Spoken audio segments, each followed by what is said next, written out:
आखिरकार देखिए सभी शिक्षकगण का प्रयास और उनका विरोध प्रदर्शन, सांसदों को दिया गया ज्ञापन और देखिए संसद में उठाए गए आवाज का असर आखिरकार धीरे-धीरे होने लगा है। शिक्षकों का यह मेहनत देखिए अब धीरे-धीरे रंग लाने लगे हैं। अब देखिए अभी तक जो केवल आश्वासन के रूप में दिख रहा था, अब देखिए वो धीरे-धीरे एक्शन मोड में दिखना शुरू हो चुका है।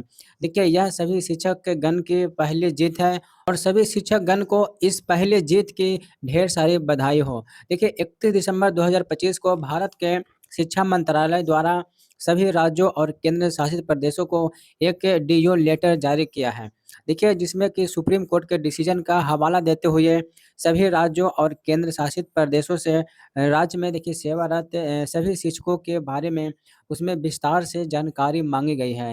देखिए यह पत्र जो है सभी राज्यों और केंद्र शासित प्रदेशों के प्रमुख सचिव को भेजा गया है। और देखिए 16 जनवरी तक देखिए सभी राज्यों से इस बारे में आवश्यक रूप से जानकारी माँगी गई है। देखिए सबसे पहले हम यह देखते हैं कि आखिर उस लेटर में क्या कहा गया है। उसके बाद हम ये भी देखेंगे कि आखिर क्या-क्या चीज़ जानकारी उसमें माँगी गई है और अंत में जो है यह भी देखेंगे कि देखिए इस पत्र का आशय क्या है। देखिए यह पत्र भारत सरकार के शिक्षा मंत्रालय द्वारा इश्यू किया गया है और ये देखिए 31 दिसंबर 2025 को जारी किया गया था। इस पत्र में देखिए 7 बिंदु है। पहला बिंदु का जो देखिए ओपनिंग लाइन है, वो देखिए कहता है कि देखिए this is with reference to the judgment dated 1 September 2025 wherein the Honorable Supreme Court as inter alia directed that fogging का प्रोसन जो भी यहाँ पे 1 सितंबर का जो सुप्रीम कोर्ट का दिया गया है डिसीजन था, उसका देखिए चर्चा करता है। अर्थात जैसे कि आप सभी को पता है कि सुप्रीम कोर्ट ने 1 सितंबर 2025 को टेट को लेकर के शिक्षकों के लिए क्या डिसीजन दिया था। सभी शिक्षकों के लिए देखिए टेट आवश्यक कर दिया गया था और टेट पास करने के लिए उन्हें 2 साल का वक़्त दिया गया था, समय दिया गया था। जिन शिक्षकों की नौकरी 5 साल या फिर उससे कम बची हुई थी, उन्हें टेट से छूट प्रदान किया गया था। लेकिन देखिए जब ये उन्हें प्रमोशन चाहिए, तो देखिए उनके लिए टेट को आवश्यक बना दिया गया था। इसी निर्णय का देखिए चर्चा पैराग्राफ 1 में किया गया था। देखिए इसका पैराग्राफ 2 में कहा गया है कि देखिए this department has received a large number of representation from individual teachers देखिए teachers association, members of parliament etc.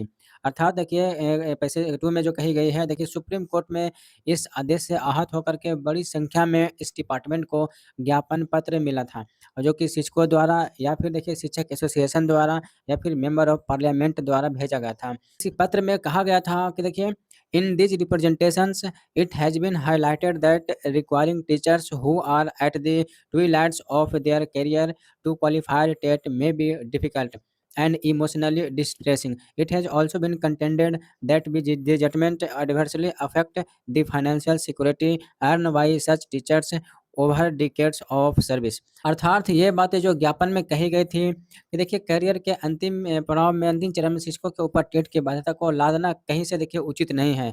उनकी फाइनेंशियल सिक्योरिटी पर यह एक बड़ा ही झटका है और देखिए इतने सारे शिक्षक यदि एक बार इस सिस्टम से अगर बाहर हो जाते हैं, तो देखिए शिक्षा व्यवस्था में एक बड़ा वैक्यूम क्रिएट हो सकता है, जो कि राज्य के शिक्षा व्यवस्था को एडवर्सली अफ़ेक्ट कर सकता है। देखिए ये सभी बातें ज्ञापन में शिक्षकों द्वारा, शिक्षक एसोसिएशन द्वारा या फिर मेंबर ऑफ पार्लियामेंट द्वारा कहा गया था और देखिए उस ज्ञापन को एजुकेशन डिपार्टमेंट को भेजा गया था।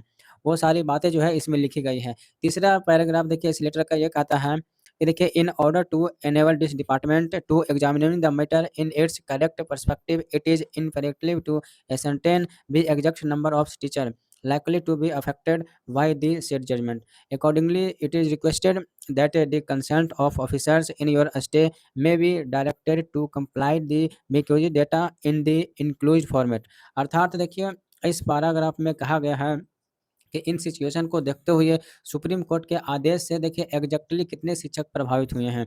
इसका देखिए डाटा शिक्षा विभाग को चाहिए। देखिए शिक्षा विभाग इस डेटा को देखना आखिर चाहता है कि प्रत्येक राज्य में या फिर यूटी में कितने शिक्षक सुप्रीम कोर्ट के आदेश से प्रभावित हुए हैं। उन्होंने देखिए एक फॉर्मेट बनाया है, उस फॉर्मेट की चर्चा मैं आगे बताऊँगा और उस फॉर्मेट के तहत ही सभी राज्यों को और यूनियन टेरिटरीज़ को यह इन्फॉर्मेशन भेजना है। देखिए ताकि सही स्थिति की जानकारी हो सके। देखिए अगला पैराग्राफ 4 में कहा गया है कि before furnishing the data it may please be vetted diligently to verify its correctness and accuracy. अर्थात देखिए सभी राज्यों को यह कहा गया है कि जो डाटा आप भेजेंगे उसे आप अच्छी तरीके से चेक कर लेंगे और इसमें 100% सत्यता होनी चाहिए। यह एक्यूरेट डाटा होना चाहिए लगभग और अनिश्चित कि इसमें देखिए कोई बाधा नहीं होनी चाहिए। जो भी डाटा भेजा जाएगा वो शत प्रतिशत एक्यूरेट होनी चाहिए। पैराग्राफ 5 में कहा गया है कि देखिए I would further request that comments of implications of judgment with respect to a state obligacy and possibility whatever to provide relief to the affected teachers may also be furnished. While provided recommends appropriate legal opinion may please be solicited from the competent authority from your state obligacy। अर्थात देखिए paragraph 5 में यह कहा गया है कि देखिए supreme court के डिसीजन में जो भी इम्प्लीकेशंस है उसके बारे में सरकार अपनी राय भी दे सकती है। और देखिए इससे शिक्षकों को कैसे राहत दिलाया जा सकता है, उसके बारे में भी राज्य सरकारों से ओपिनियन माँगा गया है कि आपके पास इसके उभरने के लिए क्या-क्या रास्ता है, क्या आपने सोचा है? और देखिए इस ओपिनियन को देने से पहले आप जो भी आपके राज्य में कॉम्पिटेंट लीगल अथॉरिटीज़ हैं, उससे आप सलाह-मशवरा अवश्य ज़रूर ले लीजिए। देखिए पैराग्राफ सिर्फ़ में ये कहता है कि ये सारे इन्फॉर्मेशन 16 जनवरी 2025 तक आवश्यक रूप से शिक्षक विभाग को तक पहुँच जाना चाहिए। अर्थात सभी राज्यों को यह मैंडेटरी रूप से 16 जनवरी 2025 तक भेजा जाना चाहिए। पैराग्राफ नंबर 7 में ये कहा गया है कि शिक्षा मंत्रालय ने 7 फरवरी और 24 मार्च को भी एजुकेशन में शिक्षकों की बहाली को लेकर के कुछ इन्फॉर्मेशन दिए थे, उसके बारे में इसमें चर्चा किया गया है। हालाँकि देखिए इस मैटर से इतना रिलेटेड कुछ संबंधित नहीं है, ठीक है? ये जो पत्र शिक्षा मंत्रालय जो द्वारा सभी राज्यों को और सभी यूनियन टेरिटरीज़ को भेजा गया था, इसमें बातें लिखे गए थे, आप अच्छी तरीके से समझ गए होंगे, ठीक है? अब देखिए इसके साथ कुछ अटैचमेंट भी थे, उस अटैचमेंट के साथ फॉर्मेट एक था। फॉर्मेट के देखिए अकॉर्डिंग ही उस फॉर्मेट के आधार पे ही सभी राज्यों और केंद्र शासित प्रदेशों को शिक्षकों का इन्फॉर्मेशन भेजा जाना चाहिए। देखिए पहला जो फॉर्मेट है उसमें राज्य में कितने शिक्षक कार्यरत हैं, कितने शिक्षकों का प्रमोशन हो गया है और देखिए इन शिक्षकों की नियुक्ति कब हुई है और देखिए वो किस-किस स्तर के बच्चों को वो टीचिंग कर रहे हैं। देखिए इस फॉर्मेट में प्राइमरी और अपर प्राइमरी दोनों शिक्षकों के बारे में कॉमन रूप से जनरल इन्फॉर्मेशन माँगा गया है। दूसरे फॉर्मेट में देखिए वैसे शिक्षकों की जानकारी माँगी गई है जो कि शिक्षक क्लास 1 से लेकर के 5th लेकर के बच्चों को पढ़ा रहे हैं, अर्थात प्राइमरी लेवल के एजुकेशन में इन्वॉल्व हैं।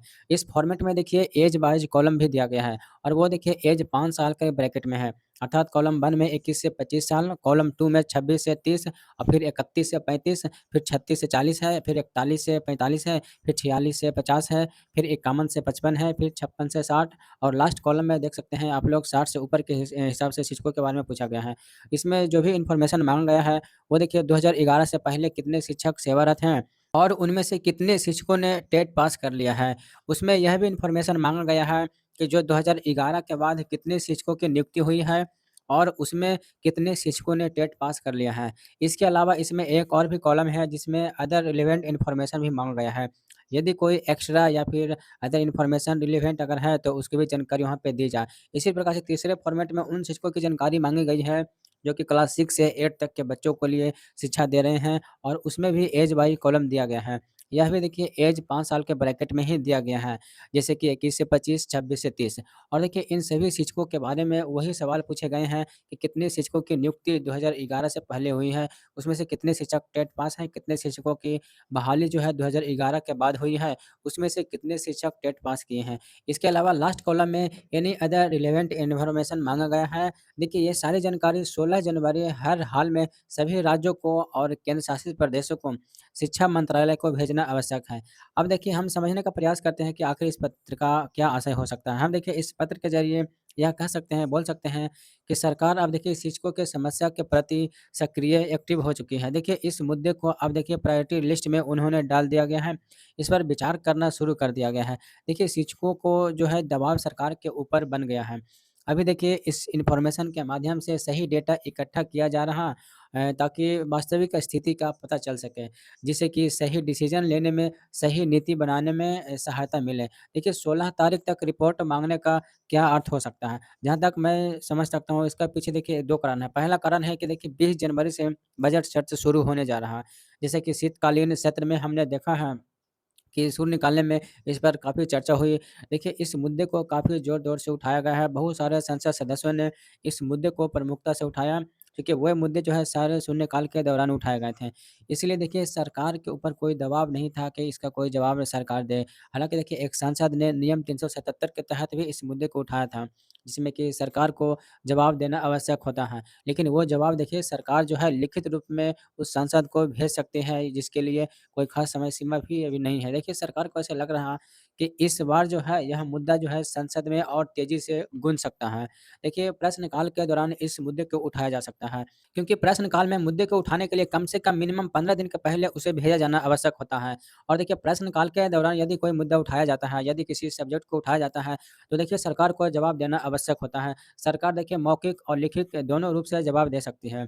तो देखिए हो सकता है कि बजट सेशन में इस मुद्दे को प्रश्नकाल के दौरान यदि उठाया गया है, तो देखिए सरकार अपनी तरफ से पूरी तैयारी कर रही होगी कि आखिर संसद में वो सही तरीके से इस विषय से रख सके, इसका जवाब दे सके। देखिए बजट सेशन के दौरान संसद में किसी भी प्रकार का कोई हंगामा नहीं हो और बजट जो है ठीक तरीके से पास हो जाए, संसद में किसी भी प्रकार का गतिरोध अगर उत्पन्न नहीं हो, देखिए सरकार इस मुद्दे पर सरकार देकर के उन लोगों को शांत कर सकती है।